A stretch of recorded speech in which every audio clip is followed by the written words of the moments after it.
On today's Newsmakers, I recently went to the White House to sit down with Paula White-Cain and Jenny Korn. They are the directors of the White House Faith Office, a new initiative, a government agency bent on ensuring religious liberty and religious freedom, but it goes much deeper than that. Both Jenny and Paula will explain what exactly they're trying to accomplish, how they first came to work for President Donald Trump, and much, much more. Here are Jenny Korn and Paula White-Cain. So, Paula, you could be doing anything in the world, and you've chosen to be doing this right now at the White House. Why? That's a great question, Billy, because I don't, for me personally, know if I chose it or if I really seek God's will and maybe it chose me, but there was a strong conviction. A strong conviction. Many people know that I've had a relationship with President Trump and his family for over 24 years, and I hope we get to talk about that. But a strong conviction because as we saw a quick deterioration of religious liberties of our country, of the moral fabric, of just when the FBI spies on the traditional Catholic Church, when 23 pro-lifers who are silently praying in front of an abortion clinic are arrested under the Biden administration, when a coach by the name of Coach Kennedy doesn't invite his whole Bible study out, kneels silently and prays alone on the side of a field, and has to fight all the way up to the Supreme Court because he's been fired, he's lost everything because of silent prayer. Let's keep going. When a Navy SEAL who has given his everything, his courage, his willingness to die for our country, I can't even imagine the missions that he's been on, has to choose between his covenant with God and his faith and his covenant with the government that under the Biden administration said you're going to be stripped of everything, which he was, with a wife of just a few years and a child on the way, first child.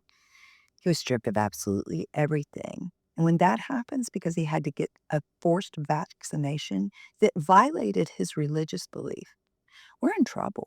And that's only the beginning. I can go to a whole lot more, and I hope we get into it Yeah, because yeah. there's been so much targeted um, discrimination. Why do you think people didn't? It's because everything you're talking about, it was out there, but people didn't know about it. Why do you think that is? Because I think we keep our head buried in the sand often. The Bible says, look up on the field, and John chapter 4, look, the harvest is ripe. I think we just get this really narrow tunnel vision sometimes. And if it hasn't, we think it's not going to directly impact us, but it does. People think, oh, politics, that's up there. But I love Jenny saying, and I'll steal it right now. Jennifer Korn, who is the faith director of the White House Faith Office, says politics matter because policy matters, and policy matters because people matter. And whether they believe it or not, politics is in their life, deciding how much they're going to pay on their property tax, if they can be zoned right, if they go to a church, if that church can have a daycare, because a secular daycare is much easier to zone than one that is of faith. If they want to adopt a child or get involved in foster care, there are going to be rules and regulations on them that are not on other people that are not of faith. We could continue to go on and on why people are maybe blinded in tunnel vision, think it's not going to hit us, but it does. Or perhaps they don't speak up. But there is a movement that I believe, and I think people did see this because President Trump won the popular vote, not just the electoral, the popular. By a fair amount. Absolutely. And that was people saying enough is enough. So why did I sign up? Because I had an unprecedented opportunity given to me by this amazing president, this man who understands the importance of faith, to be in the first time ever newly created historic White House Faith Office that gets to fight for people, whether they're on the street homeless or whether they're the CEO and they're being targeted because of their faith. And the greatest thing that we do, we have 8 different tenets in here, but the greatest thing to me is religious liberty. And that is that every human being on this earth has the right to approach God and to worship him. It's enshrined in our Constitution. It's our inalienable rights, not given by government, as we always say, but given by God. And suddenly, there are people in administrations, Biden administration, Obama administration, that says you don't have that right.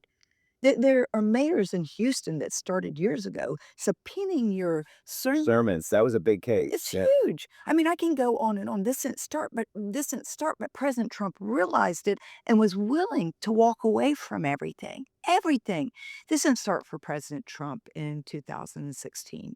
He came to me. I've known him 24 years. Let's talk about that, and I I wanna get back into all the policy, but you and I had a lunch a few years ago. It was, gosh, before he was, or maybe when he was elected, and we talked about this, and you told me the story about how you met, and I found it so fascinating. So take us through that journey of you connecting with him and how the relationship. Absolutely, and this is why I say, perhaps it chose me because what is the random outcome or possibility Here you are. of this happening?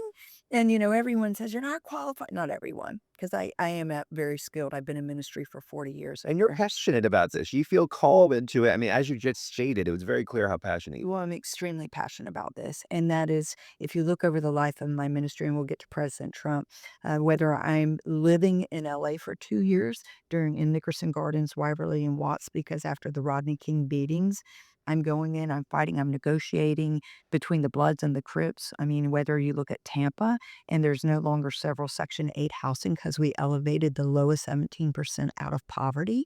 And we had cosmetology school, we had 250 outreaches being able to help people. If you go to the church right now in Apopka, Florida, and you see people lined up from 5 a.m. in the morning because they've got to choose between, am I going to feed my family or am I going to get gas in my car? No longer since President Trump's been in. It was horrific under the Biden administration. We've done 37 million pounds of food in the last 4 years from there. This is my passion, being able to help people, especially for religious liberty. So how did it start? And this is where I was bringing President Trump in 2011, because it didn't start for him in 2016. If you look at tapes 30 years ago, the things that he's fighting for now, he was saying then. On Oprah, he was talking about these Absolutely. things in like 1988 or something. And when I met him, so he called up and they said, Mr. Trump's on the line. I said, yeah, sure, sure. Yeah, right. And they said, no, for real, Mr. Trump's on the line. And you had never talked at that point. Oh, I mean, the crazy thing about this, Billy, though, is we're a big soul winning ministry. We believe that, we pray for people and that the Holy Spirit convicts people and reveals Jesus is the Son of God, soul winning. We share the gospel. And so we would always do top 10 every year, top 10. And this is kind of interesting because I know I never met him, I mean, officially, formally, but my family had been saved, friends, neighbors, etc. And I just like an innocent kid, I said, okay, God, who do I put on my list this year? And I was in prayer, and the first person I put was Donald J. Trump, And it just came to your heart. long before I met him. Wow. Then I put Michael Jackson. And then I listed 10 celebrities. This shows you the power of prayer. All 10 of those I either prayed for, met, or won to the Lord. That's how crazy this is and how Well, now I need to know. In another interview, we're gonna have to do the 10. okay. No, but Not today, it's but we will. crazy. So he calls me up. I get on the phone. He says, "You've got the it factor." I said, "Oh, sir, we call that the anointing." So that was our hello, exactly. And then he goes on to verbatim. And when I say verbatim, I mean he is repeating a series that I did called "The Value of Vision." And I thought, man, he listens better than most of the people in my church. So one thing led to another, and he said, "Are you ever in New York?" Well, I was. I was in a Bible study for the New York Yankees. Said, "When you're in, come by and I'd love to meet." So I dropped by his office, like many people do. Very interesting because a lot of people that, shunned him were not there the first term. I saw them all the time in Yes, his they office. loved him back then. Yes. Absolutely. Begging for appointments, standing there, wanting more time, not wanting to leave. It's just interesting how human beings can be. And so went in, his staff took me out with himself to a Jean Georges. I'd never been in such a fancy restaurant in my entire life. Um, and so we had a lovely meal. He said, "Well, whenever you're in the city, come back." So I did. And the second time, and I say this extremely humbly because it's like now I'm going, just a boldness came over me. I prayed, I sought the Lord, and I said, God, what is my purpose? Because I look for purpose in everything. What's the purpose with this man, Mr. Trump? And I felt that the Lord spoke to me. I'm not saying this is for every person because everyone takes and tries to trust. I'm sure we'll talk Yeah. about that. Um, I said, for me, it was show him who I am. And to me, that interpreted as just live out a Christian life. Mhm. So I did. Can I pray for you? Can I do this for you? Da, da, da. So the second time I went in, I felt very impressed by God just shared this with him. And I said, "Sir," and the Lord said, "Never take a dime from him." Now, I've kept that covenant with God. I've never received a dime from President Trump. I won't take a penny here. I was gonna say, you don't take a salary I here. will not, because it's connected to President Trump, and that was my it's kinda like Samson, don't get a haircut. Now, that doesn't mean everyone in the world But for you, get a haircut. your call from God I call was to not take a penny from him. exactly. Okay, well, So if someone I think whatever the Lord says to us, we have to be obedient, and sometimes God gives you instructions that you don't even fully understand. So for me, I went in, I said, "I don't want your money, I have enough of my own." Now that was hilarious, Billy, because I basically, had enough to cover my little right. tiny bills, at the time. He was worth 6.5 billion. I don't think I knew that, but it wouldn't have mattered because God Just have spoke. to But follow what God but it said. was bold. Then the second thing was, I don't want your fame. I have enough of my own. That was hilarious too, because I'm on a few little Christian stations here, and here's this worldwide, I mean, very successful businessman that's done about everything. And I said, "I want your soul." And I got so nervous because I thought that came out wrong. And I turned around and I was like, I ran out. Now knowing him, I'm thinking that was just Trump-esque enough. Yeah, they would probably appreciate it. That's something he would say. Yeah, exactly. So that's how the relationship with he and his family and his staff and so many others started. And he began to call me pastor. And so 2011, you're like, how are you here? 2000, this didn't start for President Trump with People in Faith. 2011, he said, Paula, I'll never forget some of the things. He said, I don't like the way our country's going.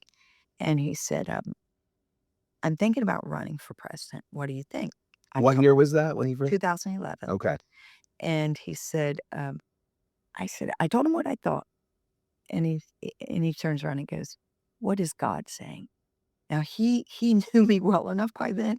I went, "Oh, don't do this to me." I said, "Sir," I said, "I can't say that without really praying and seeking God. Can I have some people up to Trump Tower?" I brought about 30 pastors and faith leaders up, and we prayed for about 6.5 hours Wow. there. And he'd come in, go out. He wasn't there the whole time. Have him go out. And he pulled me down to his office and he said, "Well, what's God saying?" And Billy, I'll never forget because I'm a fighter. I mean, I'm just, one of those girls that played with GI Joes and said Barbie dolls. And so I just was born in that. And so I looked at him, and I usually don't cry. And I said, "Sir, you're going to be president." I said, "But I hate the price you're going to pay." And every time they've had me on Radio Row, I look and it's easier for me to talk about the price that and this is still difficult, the 2 impeachments, the harassment, the Russian hoax, the lies, the lawfare. But the most difficult thing for me is to talk about still July 13th Mm. at 6:11. I was in Atlanta at the stadium there.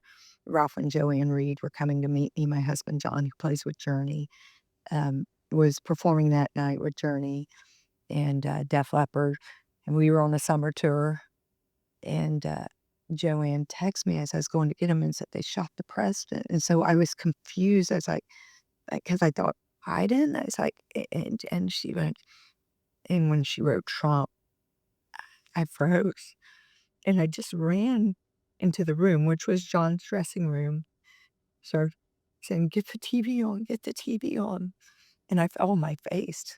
Sorry. Don't be sorry. And, my son and daughter-in-law were there, my grandkids were there, and I just said, "We gotta pray."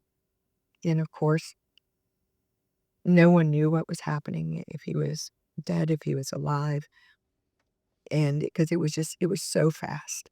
And so I knew who was traveling, I knew who was around him, and I started texting him and calling, and I said, "Just tell me if he's okay."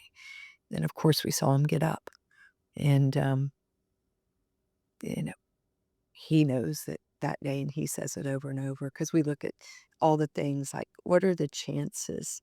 I mean, turning your head just enough. I've written a bunch on this because I think it's fascinating, and thank God he turned his head the way he did, or else we'd be having a very different conversation right now. 100%, a millimeter of a second, but the chart shouldn't have gone up at that time, it goes up at the end, it shouldn't have been on that side. Can I ask you a question about him? And as much as you're comfortable sharing, because people have looked at him and they've said, obviously, there are all sorts of critiques about tone and all of that. We've all heard these things, but that there was a shift in him after that event. And he's kind of said this too, in terms of even God and how he sees things. Have you noticed that shift in him? Absolutely. President Trump has always been a Christian and a man of faith, and I can tell you, if he would have died, and I believe that you receive Jesus Christ as your Lord and Savior and believe He's the Son of God, and you will spend eternity with Him. And President Trump, as we all saw this Easter, has that same exact belief. I was actually the one in 2016 that said, because they were coming at him with theological questions that I'm going to answer yours there. And I was like, he's not a pastor. He's like, I'm like, 99% of people in my congregation can't answer this. And they were trapping him up. I mean, let me give you one. There was a situation at Liberty when we went this first outing when he said 2 Corinthians. Yes. Yeah. And I prayed for him. Corey and I were with them, Corey Lewandowski, and we went to sit over with the family and with John, my husband, first lady. I mean, everyone's there. And he gets up and comes off stage. I'm greeting him. And Corey goes, it's Second Corinthians. And he goes, Paula? I go, well, technically it's Second Corinthians. And he goes, well, that's not what he said. And he points to someone. And I'm like, you've got to be kidding me. And it's a person pretty big in the faith realm who also happened to be at the time, I think, very supportive of Ted Cruz, Mr. Cruz. And people forget that battle is going on, I thought. And it was my first introduction to, oh, they're going to play dirty in faith too. Wow. And that was, I said, sir, and I was with Mike Huckabee, is after 1,000 pastors luncheon. I said, I'm going to recommend to you that you hold your faith very close to your chest because he had his picture confirmation. You got to remember, he went to Sunday school usually twice, church. He was in church 3 times. His mother was a praying, godly woman, sometimes at Saturday school, sometimes 2 times a week. But his formation as a child was deeply rooted in faith. His dad's taking him to Billy Graham crusade, impacted, sits under Norman Vincent Peale to the day he retires at 92 years. He can quote me so many sermons from Norman Vincent Peale. I absolutely love talking through it. So, was he different? Yes, he was Well, who different. wouldn't be? And Billy, he knows without a shadow of a doubt that God saved him and believes, like I do, that God saved him for a purpose and that he is now fulfilling that purpose. And I believe that too. So you ask me, why am I here? Why are we doing this? Because we're fighting for America, and America is the beacon of light for the world. Well, and it feels very much like he came in with a plan that was, not that he didn't last time, but I think this feels very different. It was very strategic from day one. But a big part of this has been the White House Faith Office. And a lot of headlines have been surrounding this. And this is historic. And what you're doing is very different from what we've seen, especially in the recent past, but certainly in the past. Talk a little bit for those who don't know about the Faith Office. What is it? What are you trying to accomplish? Well, first and foremost, I'm really excited to have. I'm the senior advisor to President Trump of the White House Faith Office. And to have with me today Jenny Korn, she's been in politics and policy for 25, 26, 24. Okay, I'm making you older, Jenny. For 24 years, she served under many administrations. She was with me. We've been working together for 9 years. She's the faith director.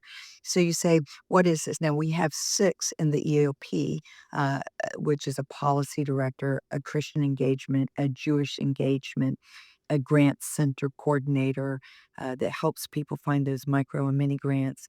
And that's just executive office, the president. Every department has a faith leader, every agency. They're either in place or they're getting put in place right And now. that was that happening before? Not to the extent that President Trump has done this. So this is a newly created. People have had initiatives, partnerships, neighborhoods, community outreach, but not like President Trump. This is an office. And so we work, of course, with Chief of Staff Susie Wiles, with the directors, and then when needed and necessary, I brief President Trump. We work with National Security Council. If it's the Christians abroad, that we are dealing with some really serious religious liberty issues. And that works all the way up to the president. We work with DOJ. We were just there for the DOJ task force of eradicating, every Christian bias and really looking and fact finding on those right now. And there's also the task force for anti-Semitism bias. So when we're dealing, and there's so many more things, but let's just talk about some of the things we do. Yeah. There's 8 tenants. We have briefings. We'll talk about that. We'll have listening sessions. We have working groups, but we do everything from mental health care, which we call flourishing minds, and brain health, to alleviating poverty, but we call that work, promoting work and sustainability. We want to help people. We reach out our hand and really look at policy to help bring Americans the absolute best possibilities. Foster care and adoption. Very difficult often for people of faith to adopt a child, where in other situations, it's pretty easy. Jenny, I'll let you keep going because I don't want to take it Yeah, over. yeah. Love to hear because you just keep you've been doing this incredible work and you've been in the trenches for a long time. What is different right now about this office and what are you guys doing? Feel free to dive in wherever you want. Well, it's awesome. I've been working with Pastor Paula since 2016, and we met in Trump Tower during the campaign at a faith meeting, or faith coalition meeting. And then when I was worked for President Trump all 4 years, from day one to the very last day, I have the scars to prove it. And we created the White House Faith and Opportunity Initiative. It was partly in the Office of Public Liaison and partly in the Office of Domestic Policy Council, which was great. And we had a lot of wins because President Trump made sure that the policies were helping on religious freedom. So then last year, Pastor Paula and myself went to go see the president and said, you guys did such a great job with the initiative, but we want to raise it. We want to really bring faith to the highest levels. And the president wanted to do that. He wanted to make faith a priority in the White House. So we put the idea in front of him to have this office and, you know, election happens, promises made, promises kept.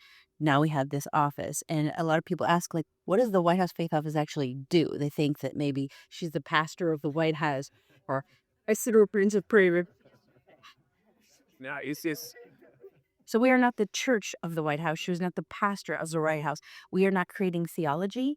We are having a space where we are allowing people of faith to have a voice in the public policy that it directly affects them. And for far too long, the federal government has discriminated against people of faith through the IRS, through the Department of Justice, through the Department of State. We're getting stories. Pastor Paula just talked about the meeting we had at Department of Justice. 15 cabinet members who are part of this anti-Christian bias task force. In 1 week, Secretary Rubio reported that he put out an email saying, if you've experienced any anti-Christian bias or see any anti-Christian policies, please report them. In just 1 week, he had over 150 emails from different people on the different policies in the State Department. So this is deeply rooted. Biden, Obama started it. Biden truly carried it out to the point where liberalism and wokeism became the religion and religion was pushed out. Department of Labor said that their faith offices became the DEI offices. So in place. So, we're not saying you can't have this or this kind of freedoms. You're just saying not at the expense of people of faith. And so religious freedom is at the forefront of what we're doing here at the White House Faith Office, making sure that we are that beacon, that we root out our own problems in our own government, and then become that beacon for internationally because there are so many persecuted Christians, persecuted Jews. You just name it, name a country. it's the worst it's ever been. Right. And so what they tell us, the leaders tell us, is that you have to fix this here. You have to be that beacon of religious freedom so that the rest of the world can have that example. And then we're going to be fighting for it internationally. But as Pastor Paul says, so religious freedom, number one, protecting women and girls, which the president has already put into place. First of all, saying that there's a man and a woman. There's two genders. That's fascinating. Right. He has been very clear on that. And that 100%. that confusion that has been out there now for so long, perpetuated and pushed by the government, there was a major correction on that. And I think it surprised people that he cared. Well, why does he care about this? But I think it's in line with everything you're speaking Or of. he deeply cares, and one of the things we work on as well is giving parental right because, as you know, some states, parents are faced with a young child, 6 years old, 8 years old, 8 years old, being what they would call gender affirmative care, which is a sex transition with hormone blockers that are just devastating and something that is really not even reversible. And the kind of trauma, and I mean, come on, I started life very young. I'm pastoring at 23 years old. That's insane to me. I just turned 59 on Sunday. Been in ministry 40 years. I didn't know what I wanted for dinner back then. How do you not allow a parent to parent, or the things that we've seen in the educations The school stepping in and making the on and on and decisions. on. Yeah. So what President Trump did was just go, it was obvious you've got to start with there are only two genders, but it's also you're not going to be able to abuse children and hurt them in any ways. That parents have the right to be the parent, not the government. Yeah, and that's the basic, I think, and Jenny, so many Yeah, others. I mean, that's like, that gets the biggest applause line too, and who would ever think that a president of the United States would have to say there are just 2 genders? And then strengthening family and marriage, creating this Christian, bias and anti-Semitism task forces to combat them, and then we are relying, for too long too, faith-based programs have basically told no by the government. If you pray, if you light a candle, if you do anything along with your amazing programs, you're not gonna get any funding for the government, we're gonna ostracize you, we're gonna discriminate against you, and that's what's happened. So, faith-based programs, whether you're talking about, and these are some of the tenets, on foster care and adoption, on, mental health, which we call flourishing minds, on, poverty alleviation, on, prisoner reentry, on battling substance abuse. Those are the tenets, part of the tenets of it.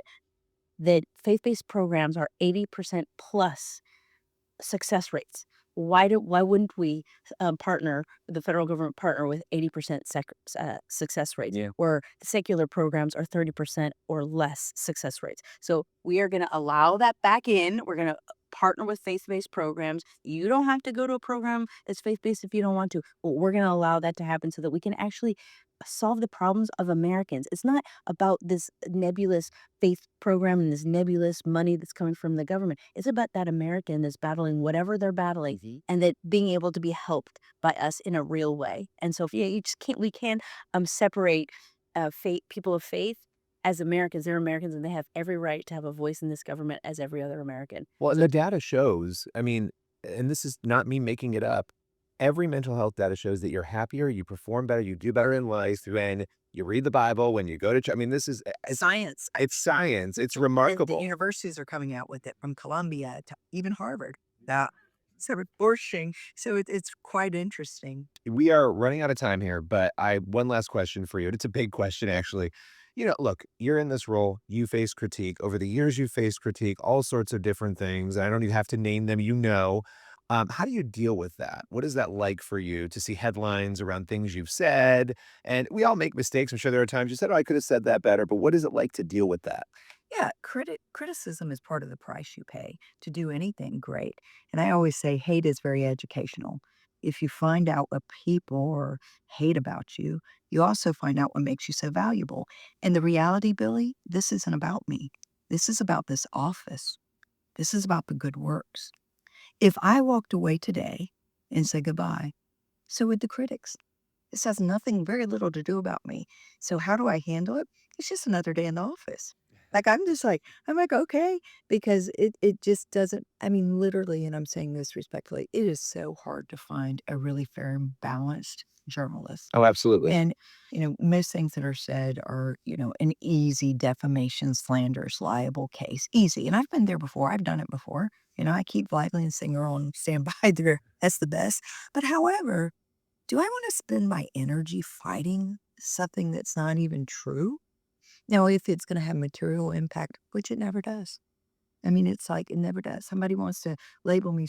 One day I'm labeled this, the next day I'm labeled that. And it's like they don't even have real definitions of it, you know? So it's like, it's just ridiculous. So what do? I just keep doing. I keep my hand to the plow. And I'm here, and Jenny's here to fulfill President Trump's mandate and vision for all people faith. We've had an iftar dinner. We've had a Passover dinner. We've had an Easter dinner.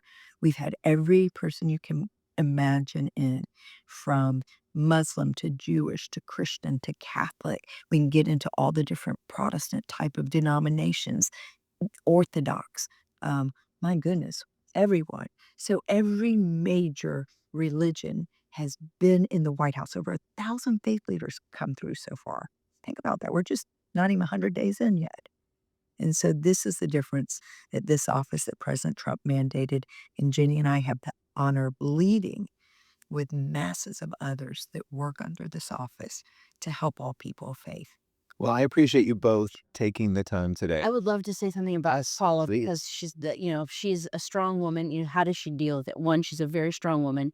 She's a woman of faith. I mean, she lives it, breathes it. She's in it. It bothers me when I see some of the criticism. We met 9 years ago, not knowing each other, and I got to see her in the walk with her husband, with the president, with her family. We've become friends now. And I always tell my husband, like, if there was something off, I would have seen it. Yeah. But she is so gracious. Even people who are critics, if it's good for the president, she will bring them into the White House. She doesn't do like a litmus test of who can come in here. If you're a faith leader and you want to work with the government, you want to work with this president, she has them in there. Sometimes I get upset because I'm like, well, you don't deserve to be in here. But because of her purpose and because she's a woman of God, um, she does this and she's strong. On the other side, I would say to different people, of why the president would have her in this position. You really have to respect the relationship that happened 24 years ago. For other people who think that they could carry the mantle, they have no idea what she does. They have no idea what it takes to sit in this seat, to work in this White House, to work for a president for this country and defend people's faith and religious freedom. Have no idea. And nothing can replace a 24-year relationship, personal and faith relationship that they both have. So there is nobody else who could do this job than her. Oh, Jenny, thank you. I say, Billy, to that, I have defined myself as a professional doorkeeper for God. That's all for today's Newsmakers. Make sure you head on over to check out our new documentary, Investigating the Supernatural Miracles. You can go to cbn.com/supernatural. I travel the country investigating some of the most incredible claims of medical miracles. Again, it's cbn.com/supernatural. And we'll see you tomorrow for another episode of Newsmakers.